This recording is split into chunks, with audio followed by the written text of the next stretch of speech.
Idol, minukbang na rin, nagmamadali ang mananap mga idol. 1 round pa lang ay taob na at sumuko na.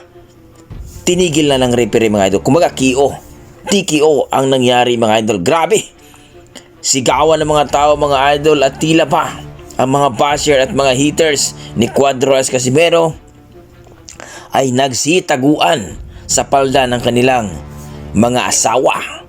Well mga idol, alam natin na itong si Cuadras Casimero pagdating sa Luna, iba talaga ang ibibigay na laban. Ika nga mga idol, mula nung naging 3 Division World Champion siya, hanggang ngayon ay hindi pa natalo. Grabe mga idol.